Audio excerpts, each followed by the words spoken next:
வணக்கம். இன்னைக்கு நம்ம பார்க்க போற சமையல் ஒரு அருமையான இன்ஸ்டன்ட்டா உடனடியா பண்ணக்கூடிய கிருஷ்ண ஜெயந்தி ஸ்பெஷலா அவல் பனியாரம் எப்படி செய்யலாங்கிறத பார்க்கலாம். இது வந்து பனியாரம்னு வச்சுக்கலாம், இல்லை நெய்யப்பம் கூட நீங்க பேர் வச்சுக்கலாம். அவ்வளோ சூப்பரா இருக்கும், நல்லா ஹெல்த்தியாகவும் இருக்கும்.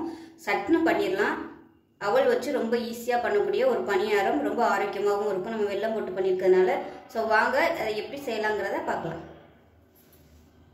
இப்போ ஒரு பவுலில் பார்த்தீங்கன்னா மெஷரிங் கப்பில் 1 கப் அளவுக்கு சிவப்பு அவல் எடுத்திருக்கேன். இது வந்து நல்ல கெட்டியான அவல், பார்க்கையிலே தெரியும் உங்களுக்கு நல்லா கெட்டியாக இருக்குது பாருங்கள். இது லேசான அவலும் இருக்கும், நீங்கள் எது வேணாலும் நீங்கள் யூஸ் பண்ணிக்கலாம். இது வந்து நல்லா ஒரு அரை மணி நேரம் ஊற வச்சுக்கோங்க. இது கெட்டியான அவலுங்கிறதுனால அரை மணி நேரம் ஊறணும். நல்லா கழுவிட்டு தண்ணி வந்து கொஞ்சம் முங்குற அளவு தண்ணி ஊற்றிட்டு நல்லா அரை மணி நேரம் ஊற வச்சு எடுத்துருக்கேன். இப்போ ஊற வச்சுருந்தேன் இந்த அவல் வந்து ஒரு மிக்சி பவுலில் சேர்த்துக்கலாம். கொஞ்சம் தண்ணி இருந்தாலும் பரவாயில்ல, ஏன்னா நம்ம அரைக்கும் போது கொஞ்சம் தண்ணி ஊற்றணும், அதனால் தண்ணி இருந்துச்சுனாலும் பரவாயில்ல. மெஷரிங் கப்பில் ஒரு 3/4 கப் அளவுக்கு கோதுமை மாவு சேர்த்துக்கலாம். இதோட சின்னதாக ஒரு வாழைப்பழம் எடுத்துருக்கேன், அதையும் சேர்த்துக்கலாம். இதுக்கு மேலே வாழைப்பழம் வந்து நிறைய சேர்த்தோம்னா களி மாதிரி ஆயிடும், அதனால் கொஞ்சமாக சேர்த்தா போதும். இதனால் ஒரு 2 டேபிள் ஸ்பூன் வர அளவுக்கு அரிசி மாவு சேர்த்துக்கலாம். ஏன்னா வெறும் நம்ம கோதுமை மாவு வாழைப்பழம் சேர்க்கையில் வலுவழுப்பு தன்மை அதிகமாக இருக்கும், அதனால் கொஞ்சம் கிறிஸ்பியாக வர்றதுக்காக அரிசி மாவு சேர்த்துருக்கேன்.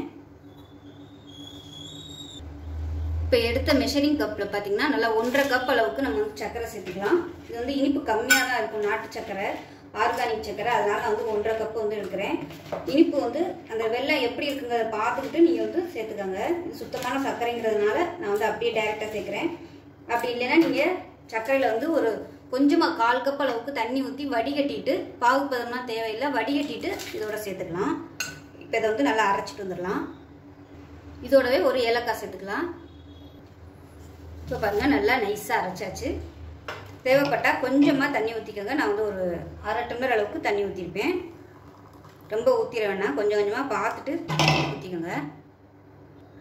இப்போ இது பார்த்தீங்கனாலே தெரியும், ரொம்பவும் கெட்டியாக இல்லை, ரொம்பவும் தண்ணியாக இல்லை, கரெக்டாக இருக்குது. நம்ம பனியாரம் ஊற்றுறதுக்கு கரெக்டாக இருக்குது. இதுக்கு மேலே ரொம்பவும் தண்ணியாக இருந்துச்சுன்னா உங்களுக்கு மாவாக இருக்கும், வேகிறதுக்கு ரொம்ப நேரம் ஆகும்.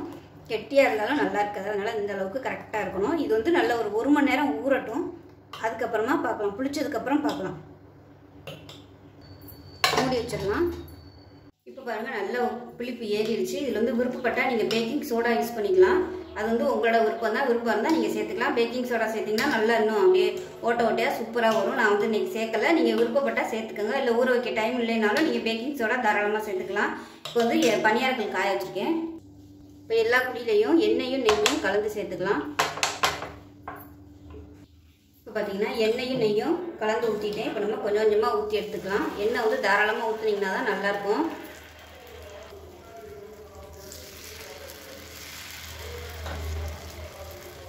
அடுப்பு வந்து மீடியத்தில் வச்சுக்கோங்க. மீடியத்தில் வச்சு தான் பனியாரம் சுட்டு எடுக்கணும், ஏன்னா வெல்லம் சேர்த்துக்கிறதுனால கரிகிறதுக்கு வாய்ப்பு இருக்குது. நெய் பிடிக்கலைன்னா நீங்கள் ஃபுல் எண்ணெயில் கூட நீங்கள் ஊற்றிக்கலாம். மூடி வச்சிடலாம். இப்போ எப்படி இருக்குன்னு பார்க்கலாம். இப்போ பாருங்கள் மேலே வந்து நல்லா ஓரளவுக்கு வெந்துருச்சு. இது வெந்துருச்சுன்னா மட்டும்தான் நீங்கள் திருப்பி விடணும், இல்லைன்னா உங்களுக்கு வந்து அது உள்ளுக்குள்ளே மாவாக இருந்துச்சுன்னா நல்லா உருண்டையாக வராது. அதனால் வெந்துருச்சான்னு செக் பண்ணி பார்த்துட்டு இது மாதிரி லைட்டாக வெந்திருக்கும், அதுக்கப்புறமா திருப்பி விட்டுக்கோங்க. இன்னும் உங்களுக்கு நல்லா ப்ரௌன் கலரில் வரணும் அப்படின்னு நினச்சிங்கன்னா இன்னும் கூட நீங்கள் கொஞ்சம் நேரம் விட்டுக்கலாம். ஏன்னா நம்ம சிம்மில் தான் வச்சுருக்கோம், நல்லா கருகாது.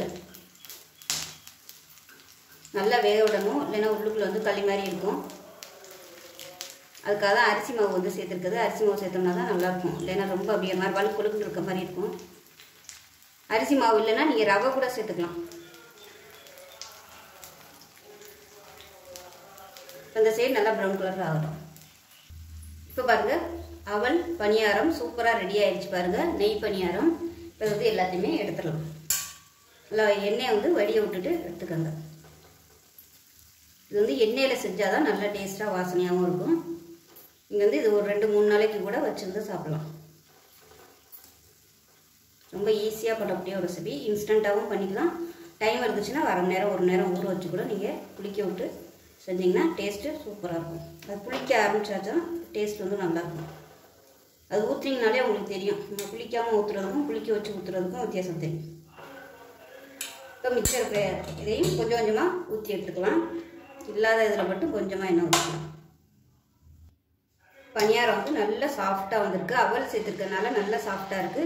நீங்கள் வெள்ளை அவல் வந்து பயன்படுத்துறதுனாலும் யூஸ் பண்ணிக்கலாம். ஆனால் அது வந்து அதை விட சிவப்பு யூஸ் பண்ணும்போது தான் நல்லாயிருக்கும், ஹெல்த்தியாகவும் இருக்கும். கோதுமை சேர்த்துருக்கோம், நல்லா ஹெல்த்தியாக இருக்கும் சாப்பிட்றதுக்கு. ஈவினிங் டீ டைம் கூட ஸ்நாக்ஸாக பசங்களுக்கு இது மாதிரி நீங்கள் பணியாரம் சுட்டு கொடுக்கலாம்.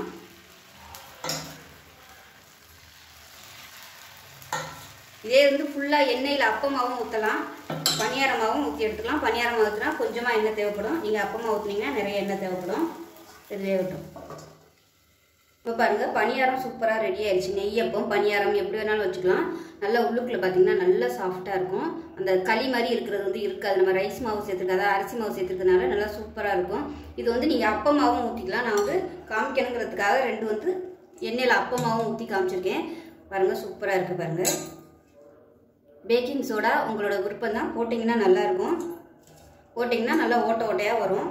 அதே மாதிரி புளிக்க வச்சும் பண்ணிங்கனாலும் இந்த ஓட்டை ஓட்டையாக வரும். இன்ஸ்டண்ட்டாக ஊற்றும் போது இந்த ஓட்டை வந்து வராது. அதனால் டைம் இருந்தால் நீங்கள் புளிக்க வச்சுக்கோங்க, இல்லைன்னா நீங்கள் வந்து உடனே கூட ஊற்றிடலாம். அவல் மட்டும்தான் ஊற வைக்கிற நேரம் எடுக்கும். லேசான அவல் வாங்கினீங்கன்னா உங்களுக்கு சட்டுனே ஊறிடும். கனமான அவல் வாங்கினீங்கன்னா கொஞ்சம் டைம் ஆகும் ஊறுறதுக்கு. அவ்வளோதான். அருமையான அவல் பணியாரம் இல்லை அப்பம் எப்படி வேணாலும் வச்சுக்கலாம். சூப்பராக ரெடி ஆயிடுச்சு. கிருஷ்ண ஜெயந்திக்கு செய்கிறதுக்கு ரொம்ப ஈஸியாகவும் இருக்கும். இந்த பணியாரம் நான் வந்து ஆர்கானிக் சக்கரை சேர்த்துருக்கிறதுனால இந்த கலரில் இருக்குது.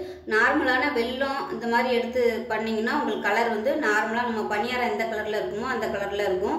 ஸோ நீங்கள் வந்து வெல்லம் வந்து எந்த அளவுக்கு நீங்கள் மாற்றி சேர்க்குறீங்களோ அதுக்கு தகுந்த மாதிரி கலரும் மாறுபடும். செஞ்சு பாருங்கள். ஈவினிங் ஸ்நாக்ஸாகவும் குழந்தைகளுக்கு கொடுக்கலாம். செஞ்சு பார்த்துட்டு எப்படி வந்துச்சுங்கிறத சொல்லுங்கள்.